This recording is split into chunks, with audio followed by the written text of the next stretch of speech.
On this episode of the Globe News Report, a partnership in Elkhart, forming new bonds and making sure dangerous chemicals don't end up in landfills. we learn more about a preschool in Goshen celebrating active learning, now for more than 50 years. We'll take a look at your community calendar and sit down with a representative from Goshen Health to discuss the benefits of exercise when it comes to mental health.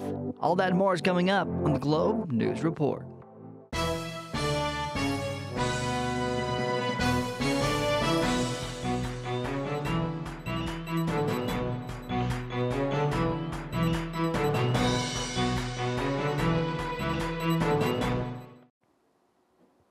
Welcome inside the Globe Studios. On the campus of Goshen College, I'm Amelia Lee. And I'm Dante, Stanton. You're watching the Globe News Report. Amelia, some exciting stuff here. We're hitting our stride early with the Globe News Report, which is now set to be every 2 weeks instead of just once a month. That's exactly right, and that means new additions to the show, more timely content, and community features that you need to know about. Amelia, I gotta tell you, I'm pumped about this change here, and I certainly hope our viewing audience is as well. Something else to be excited about, the role recycling plays in Elkhart County. It's early February now, and there are still a lot of people who have yet to take down their Christmas tree lights. If you're looking to make a change with your lights and throw out the old ones, think again. Lily Herrera reports with more. The process is simple. Once the Christmas tree finally comes down, grab any lights you no longer need and place them in the box right outside the Elkhart Environmental Center.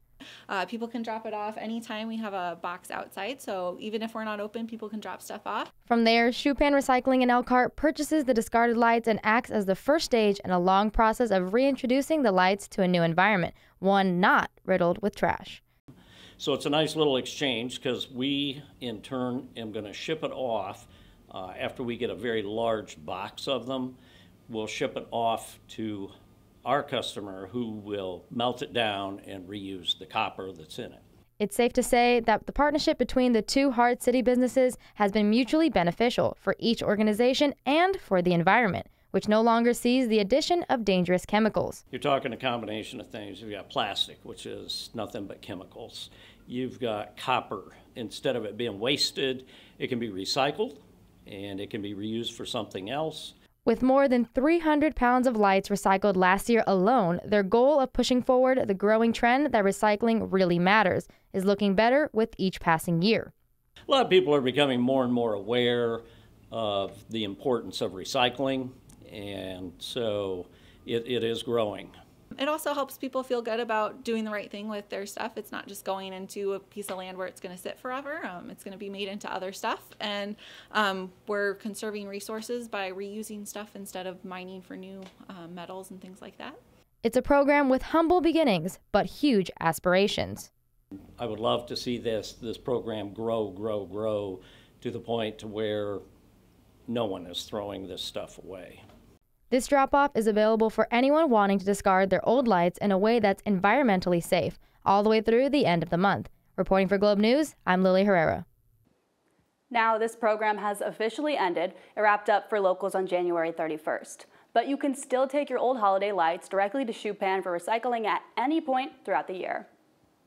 Amelia, I'll be the first to admit the Christmas tree usually takes an extra few months to come down at my house instead of a few days. How about you? Honestly, I don't really decorate a lot for Christmas, and I don't put up lights. It's just a lot of work, so I think I'm good with just a tree lightless. I've actually got a strand that I need to take to Shoepan. It's good to see things are going well with this partnership overall. Exactly. It's a great project, and it'll help people get rid of those unwanted lights. Absolutely. Coming up after the break, see what's in store for the city of Goshen with an action agenda meeting held this week at the Goshen Theater. That's next on the Globe News Report.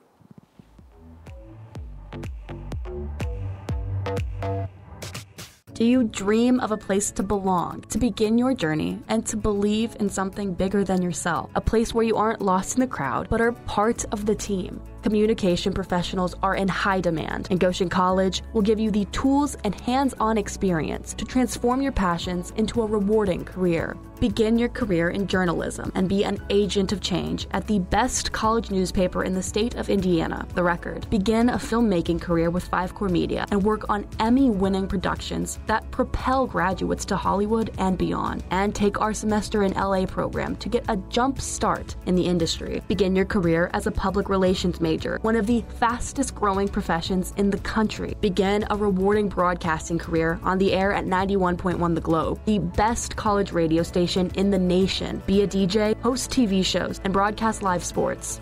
Believe in yourself and make it possible at Goshen College.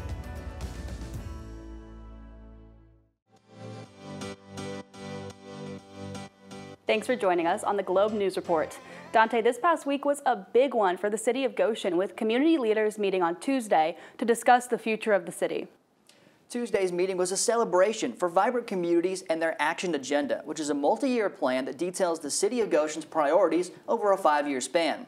Some of those main topics included the continued revitalization of the downtown area, growing Goshen's art and culture district, and being a more environmentally friendly community. The Goshen Theater itself is one of Vibrant Community's most proudest achievements, as a staple of downtown Goshen that underwent massive renovations to become the beautiful spot that it is today. So back in 2016, the Goshen Theater did not look like this. There had been years, several years of capital campaigns and planning that have gone into the Goshen Theater, and it's great to now stand in a space where the community actually rose up and said yes, and we're going to invest in this community asset. One of the most significant points of interest in the upcoming agenda is addressing the status of the Shanklin Pool. While it's served the community well for close to 50 years now, the wear and tear is starting to show. And Goshen's Action Agenda 2.0 plans to address bringing the space back to its full potential as a fun spot for the community. It's been used for years. It's been used well. It's been maintained well, but it really has reached more or less the end of its useful life and needs to be reimagined. So that's a significant capital project that we're looking at, the city is looking at. If you'd like to learn more about Vibrant Communities and their most recent agenda, you can find out more information on their website, vibrantelkhartcounty.com. It's great to see the community turn out for a celebration event like this. Yeah, absolutely. With everyone from local business owners to the mayor of Goshen herself, Gina Lichty, Goshen turned out in big numbers to learn both about how the city has changed since Vibrant Communities was launched and what folks can look forward to in the coming years. It's absolutely incredible. After the break, our reporter Tyson Miller heads to 8th Street Preschool to learn more about how their unique style of teaching and their longevity, having now served the community for more than 50 years.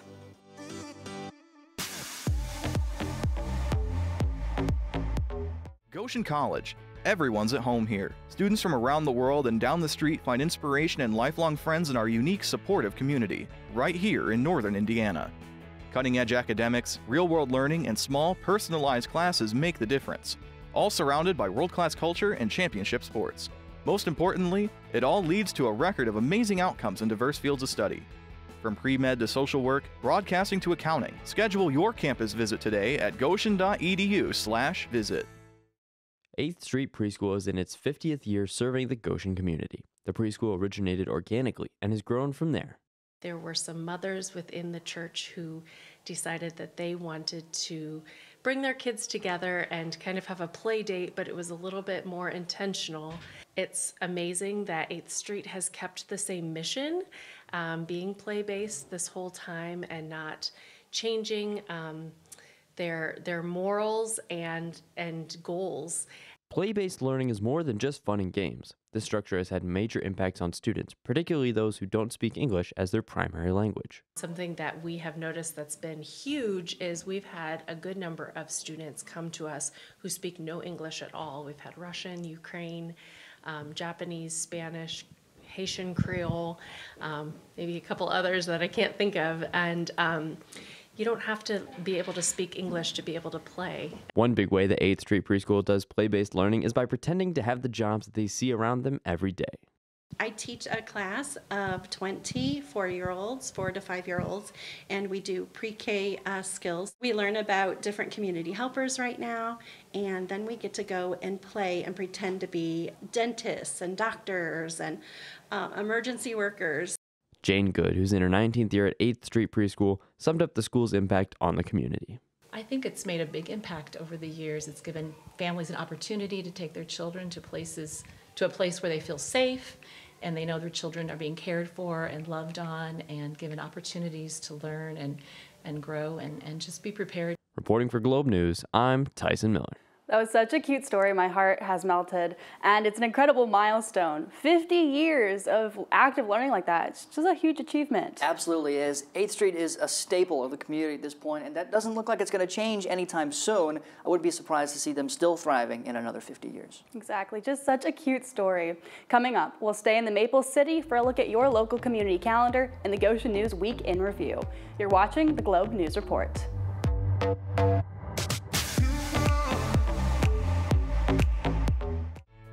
Goshen students enjoy an amazing record of success. What's the secret? It starts with hands-on learning experiences. Whether it's a service project in Peru, a sustainability semester at our Environmental Learning Center, or broadcasting for our award-winning radio station, it adds up to life-changing perspectives and real-world skill development that makes a difference to future employers. And it's all available at a campus that makes everyone feel at home. Come hang out with us and see for yourself. Schedule your campus visit today at goshen.edu/visit. Thanks for watching the Globe News Report. I'm Dante. Stanton. Amelia, we've got a great news segment to introduce. That's right. Globe News reporter Eduardo Alvarez is standing by with a look at the latest top headlines from the Goshen News. Eduardo, take it away. Thanks, guys. Happy to introduce the Goshen News Week in Review. All stories presented here are originally provided by the Goshen News. We'll start with the Dunlap Overpass project, which just moved past its final barriers at Monday's Elkhart County Commissioners meeting. Officials approved a certificate of taking for the only remaining property that didn't respond quickly enough to county requests for construction to start. The new overpass is being built as a result of community frustrations stemming from stopped trains blocking railroad crossings in the area. The project's bid date is set for March right now, with a construction to start later this year. The new overpass will likely be finished in 2026 and hopefully open up travel on that side of town. A dispute over parking in Goshen's downtown area is now causing a stir. The way parking should be addressed was left unresolved. After Monday's night's Goshen City Council meeting, co-owner of Energy Well in downtown Goshen, Matt Normand, spoke during the meeting, saying he gets quite frequent complaints from his customers about the lack of convenient parking in the area. Mayor Lichty said in response that there are no parking restrictions downtown, meaning other businesses' employees are free to park wherever, even if that means spots for potential customers are taken as well. That's going to do it for your Goshen Newsweek review. Dante, Amelia, back to you.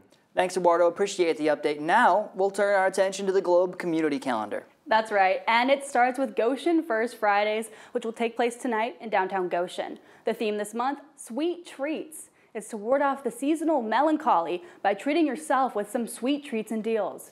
Downtown locations will have special food and drink options. Other retailers will have deals for you to enjoy as well. Sweet Treats is happening all day on Friday. Now, if music is more your thing, then the Ignition Music Garage has an opportunity for you. You can enjoy tunes by the Claudettes on Saturday night. The Claudettes mix blues and jazz as well as rock into their performances. It's open for all ages, and the doors open at 7 on Saturday. If you miss out on the Claudettes this weekend, don't worry. There's more live music coming your way next week with the free weekly Wednesday music series at the Goshen Brewing Company featuring Chris Collot. The show starts at 7 at GBCO. More details on the fun online at goodofgoshen.com. And if you want to embrace the cold, the St. Joseph, Michigan Ice Festival is happening all weekend long. You can enjoy professional ice carving in downtown St. Joe. There's a scavenger hunt, frozen fish toss, that sounds fun, ice bowling, and even more icy fun than that. And if you want to feel like royalty, there's an ice throne that you can sit on too. That's it for this week's Community Calendar. Next, on the Globe News Report, more on Goshen Health and the free program you can check out locally to help you keep your body and mind in shape.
inside the Globe Studios on the campus of Goshen College. I'm Amelia Lee, sitting down with Katie Tipton, the Community Engagement Director at Goshen Health. Katie, thank you so much for joining us here today. Thank you. And today we're talking about mental health matters. What can you tell us about the importance of this series? So mental health is a big concern for our community, as I'm sure you are all aware. And we wanted to provide education and resources to our community members. Part of Goshen Health's mission is to improve the health of our community. And so by providing these programs and events and resources, we wanted to help meet that need. And we know that exercise is good for us. We know that eating right is good for us. But just as importantly is our mental health. And so we just wanted to bring awareness to that.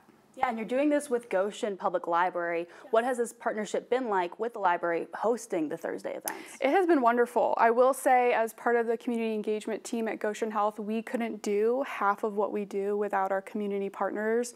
They are so important to us, and so being able to work with the Goshen Public Library on this particular program has been a joy. They were super excited to partner with us and host this program. They helped plan, they are helping get the word out, and we know that libraries are such an integral part of our community that we are also excited to partner with them, and we hope to continue that partnership in the future. And it sounds like an amazing opportunity of something to go to, but who can come and be a part of this series? Yeah, anyone. It's open to anyone. We do have activities and things geared towards families with children, but you can be a college student, you can be an adult, and come to this and still take away something important. That's honestly amazing. And the next program will be available, and it's called the Get Moving session on February 8th. Yes. What are some of the ways Get Moving can help with mental health issues? Yes, so Get Moving is all about physical activity and exercise. So we talk about how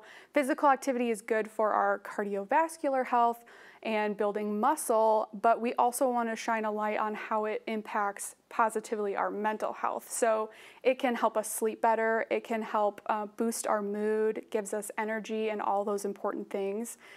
So we just want to encourage folks to get that regular exercise because it does impact not only our physical health, but our mental and emotional well-being. And we don't, it doesn't need to be a 45-minute strength training workout, although that's great too. It can be cleaning your house, it can be going outside, it can be raking, shoveling, having a dance party with your family. Really any type of movement that you can incorporate into your day is going to go a long way to improving your mental health. And where did the idea for this program come from? It came from our local community. So in 2021, our Goshen Health completed a community health needs assessment, and this assessment revealed that mental health is a big concern for our community. So out of that assessment, Goshen Health then creates an action plan that they take all of those considerations of what are the top concerns for people, health concerns for people, and then we, the hospital itself, creates an action plan that helps address those needs. Yeah, and we've had some really pretty cool topics so far. What other topics can be expected in future events? Yeah, so our last session in this series is all about taking the time to rest and relax and taking time to recharge as you can throughout the day. We know that too much worry and stress is really bad for our health overall, and so we want to encourage people to take the time as they can. And in the future, we do hope to host an event that's for the larger community, sometime in the spring or summer of this year that does address mental health and can shine a light on mental health resources. Yeah, what have these sessions been like so far in terms of attendance and community reaction? So far they've been great. We have had families that have been attending every session, and so it's great to see their faces again and get to know them a little bit more. And it's also great to hear from them that they see the value in attending and learning about these different topics, and they want to come back week after week. But you don't have to have attended the first couple sessions to come. You can come to one session, you can come to them all. We just welcome anybody that wants to take some time out of their day and learn about mental health. That sounds absolutely amazing, and thank you so much for joining us, Katie. Thank you. That's it for this episode of the Globe News Report. You can find us on our social media, Facebook, Instagram, and X, all at 911 The Globe. Thanks for joining us on this episode, and we'll see you in 2 weeks. This has been the Globe News Report.